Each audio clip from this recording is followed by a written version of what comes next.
Hello, fellow students of Jewish history. If you're like me, you're following the news from Ukraine very carefully, and you'll see that one of the figures that frequently appears in the news commentary is one Vitaly Klitschko, who is the mayor of Kiev, and he provides some very insightful observations as to what was happening in Ukraine's capital city. And as I was watching him, I began to suspect, that he just seems like certain aspects of his presentation are characteristically Jewish. So I thought I'd look a little further into it. And sure enough, there is a Jewish backstory to Vitaly Klitschko. It's quite fascinating. It says a lot as well about the Ukrainian Jewish past, and I think also about the Ukrainian Jewish future.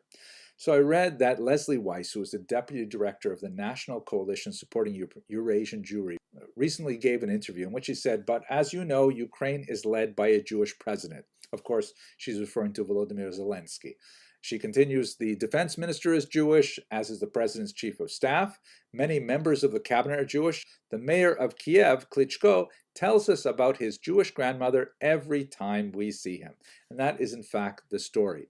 His father's mother was Jewish, and I'll tell you a little bit more about how that affected him in a moment.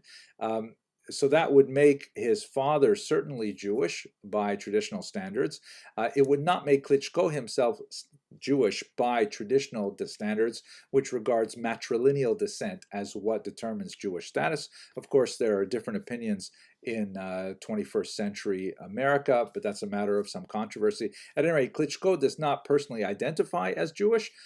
His wife is not Jewish as well, but nevertheless, he is not ashamed of his Jewish background. In fact, he has mentioned in interviews that he's very proud to have Jewish ancestry.